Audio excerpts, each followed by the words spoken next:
just needed to record. I don't even know what the Holy Spirit really wants me to go with this, but I know what He's telling me right now. And let me just say, this whole revival movement, it's so, like, my spirit right now, the Holy Spirit just really just wants to break out in tongues and cry. But, like, it's because God is so overjoyed. There's more revival breaking out, and what's happening is this shift, okay? So while a lot of churches are closing down, right? A lot of the Catholic churches and other Lutheran churches around the world, they're closing, right? And it's because Generation Z is on a rise, and Christianity is on a rise, and religion is crashing. Which is, you know, a relationship with God is on the rise, but religion is crashing, right? So what's happening is there's a shift in these churches, and revival is breaking out because they have the room for mass amounts of people, okay? So God doesn't want the church itself to crash, okay? He loves the church. He loves the atmosphere of the church. But He's trying to break religious barriers, okay? He's trying to fill those church spaces that have been misled by false prophets and false preachers, and bring in the true living Holy Spirit God, okay? Wow. Holy Spirit, thank you. He's just trying to bring what He's been trying to bring in these churches for so long, or like what hasn't been in these churches for so long, okay? And I'm not saying that there aren't churches that do have this already. There are, okay? There absolutely are. But there's so many far few in between. And revival, like, He just wants to bring the masses together. He doesn't care if you're Pentecost. He doesn't care if you're Catholic. He doesn't care if you're non-denom. He does not care. He wants the Holy Spirit to move within all of us. He wants all of us to be speaking in tongues. He wants all of us to worship. He wants all of us to come at His feet and touch the cloth of His robe.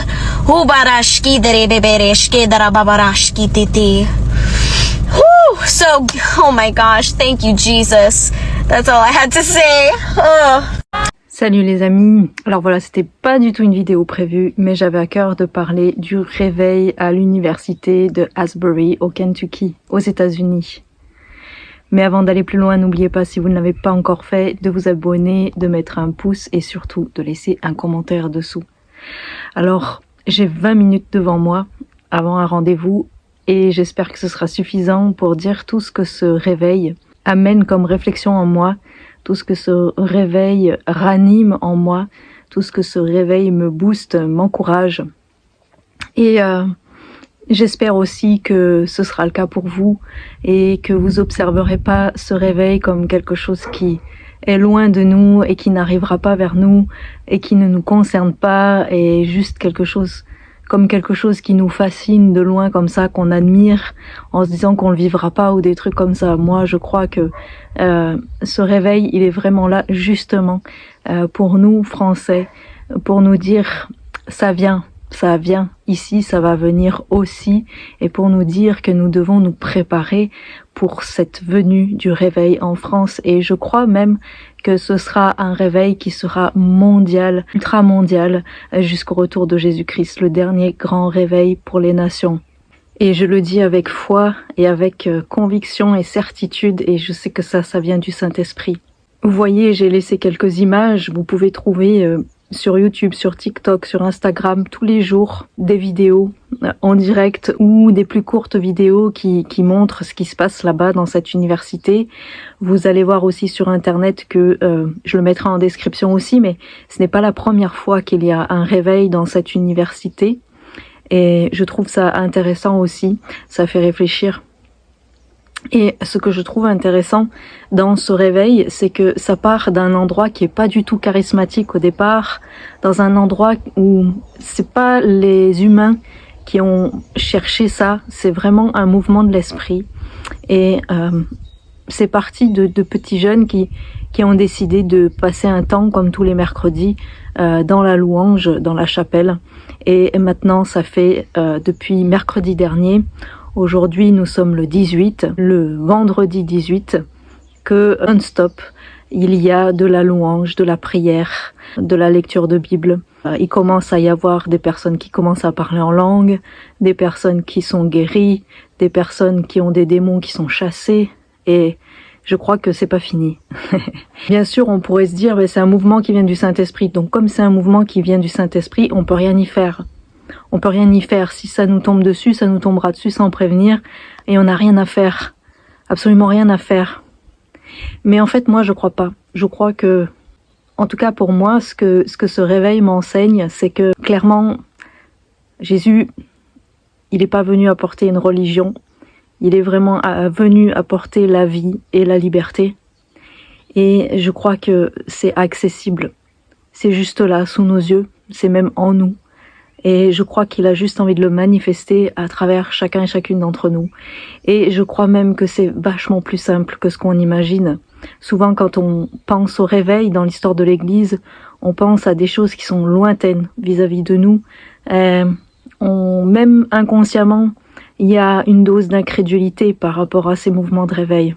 Et pourtant, les réveils, c'est pas grand-chose en soi si on regarde bien. Ce sont juste des gens qui ont à cœur d'adorer le Seigneur. Et à force d'adorer le Seigneur, il se produit des signes, des miracles, des prodiges. Il se produit des conversions. Il se produit des manifestations de l'esprit de manière générale. Et ça vient aussi, je crois, de l'endurance dans le combat. Ça dépasse les frontières du temps. Quelque part, voilà, ça fait depuis mercredi dernier. Ça fait un peu plus d'une semaine, du coup. C'est énorme. C'est juste énorme. Et finalement, moi, ce que ça me dit, c'est ce verset qui dit « Ni par puissance, ni par force, mais par l'Esprit du Seigneur ». Alors, ce que ça me pousse, moi, à faire, c'est encore plus de consécration, plus de prière, plus d'intercession, plus de parler en langue, plus de louanges, plus de combats spirituels. C'est-à-dire, comme je l'ai fait la semaine dernière quand mes enfants sont tombés malades, où je me suis retrouvée en plein milieu de ma salle à manger en pleine nuit, à combattre par la parole, à combattre par mon parler en langue, par mes prières, tout ça, pour contrer les œuvres de l'ennemi dans ma maison. Et cette même semaine-là, je suis tombée sur une image sur Instagram en anglais qui dit que le réveil commence dans la maison, dans les maisons. Et ça vient confirmer pour moi ce qu'on essaye de vivre avec les flambeaux ici dans le Gard. Mais je crois vraiment aussi que ce que ce réveil me fait comprendre ou me confirme de plus en plus, c'est que le Saint-Esprit veut atteindre tous les chrétiens, même ceux qui parlent pas encore en langue, même ceux qui ont jamais guéri un malade, même ceux qui ont jamais chassé un démon, même ceux qui sont pas des louangeurs ou pas des gens qui sont attirés par la lecture de la Bible ou qui ont du mal à entendre Dieu, à prier, etc., etc. Et ce que ce réveil me montre, et c'est ce que j'ai dit hier en vidéo aussi, c'est que le plus important, vraiment ce qu'on doit rechercher le plus dans notre vie de foi, c'est Christ. Ce n'est pas à chercher à comprendre quelle est pour nous la bonne théologie, qu'est-ce qu'on doit avoir comme position sur tel ou tel sujet, quelle opinion on doit avoir sur tel ou tel sujet, mais avant toute chose, chercher Christ, de tout son cœur, de toute sa force, de toute son âme, de toute sa pensée, être presque obsédé par Christ, chercher cette intimité avec lui, chercher vraiment à le rejoindre de tout notre être, absolument de tout notre être, à chaque instant, pas juste de temps en temps, quand ça va mal ou quelques heures par semaine dans telle ou telle activité, pas sur Internet, sur des groupes Telegram, sur des Zooms, des trucs comme ça, mais vraiment le chercher, comme dans ce réveil de Asbury, en communion fraternelle, en réel, qu'on soit tous les uns avec les autres, comme c'était le cas dans les actes, dans les maisons, à genoux, en train de louer, de prier, de chercher la face de Dieu, parce que Dieu veut se manifester dans nos vies personnelles, dans nos maisons, mais il veut aussi se manifester parce que c'est son plaisir, parce qu'il est en train de préparer son épouse au sein de la communion fraternelle. Et ça, comme je l'ai traduit dans la vidéo que j'ai mis juste avant, je crois vraiment que ça dépasse effectivement la religiosité, la religion, les dénominations et tout ça. Et là, c'est vraiment la liberté. Là, c'est vraiment la liberté. Ça fait un peu moins de 3 ans maintenant que je commence à toucher du doigt ça, et ça me fait penser aussi à cette histoire de la femme à la perte de sang qui perdait du sang depuis 12 années et qui, alors qu'elle était impure, a bravé la foule, une foule qui certainement en plus essayait de la mettre de côté ou de ne pas la toucher ou de la repousser, etc., qui a bravé la foule pour atteindre Jésus, même pas Jésus, un bout du tissu de la robe de Jésus, de la tunique de Christ, parce qu'elle savait qu'il n'y avait que ça qui pouvait changer toute sa vie, pas seulement la guérir, mais changer toute sa vie. Moi, je crois que cette femme, elle cherchait pas juste à ne plus avoir de perte de sang. Cette femme, elle cherchait le sens de sa vie.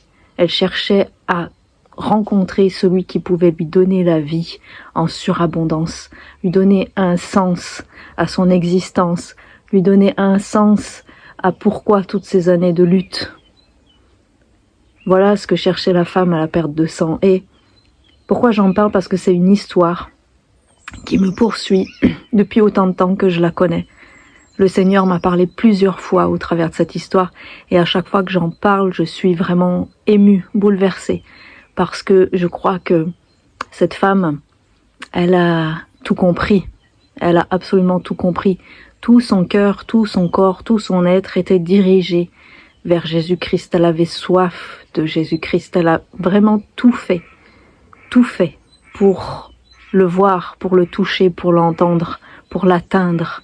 Elle s'est donnée entièrement, malgré les qu'en dira-t-on, malgré l'image qu'elle devait avoir d'elle-même, malgré la honte, malgré le rejet, malgré l'abandon de sa propre famille, de ses amis peut-être, ou que sais-je. Elle a tout fait. Elle a tout fait. Elle a tout fait. Et j'ose dire que si c'était à elle que Jésus-Christ avait demandé de marcher sur l'eau, elle l'aurait fait. Et c'est bien possible qu'elle ne soit pas tombée dans l'eau, qu'elle n'ait pas eu l'impression de ne pas pouvoir le faire. Je me demande même si sa foi n'était pas un petit peu plus grande à ce moment-là que celle de Pierre.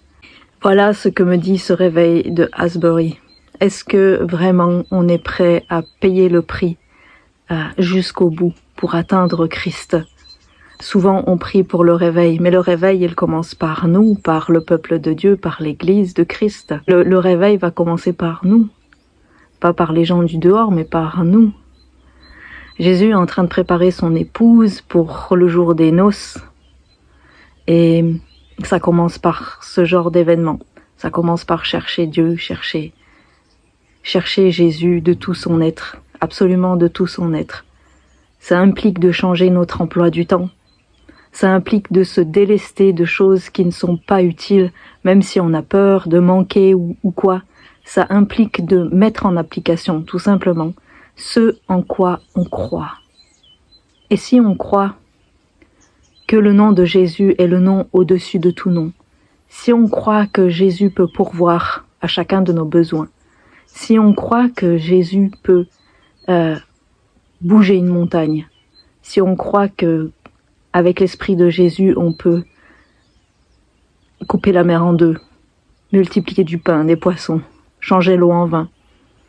Si on croit qu'on peut guérir des malades, chasser des démons, ressusciter des morts, alors ce serait quand même super, vraiment, si on arrivait à s'aligner et à aller jusqu'au bout de ce en quoi on croit de manière pratique.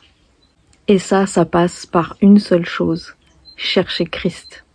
Que tout notre être cherche Christ. Absolument, même si ça implique que ça bouleverse tout notre emploi du temps.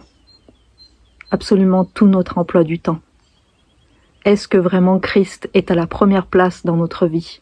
Est-ce que c'est vraiment notre objectif de le connaître, de le chercher, de passer du temps dans sa présence?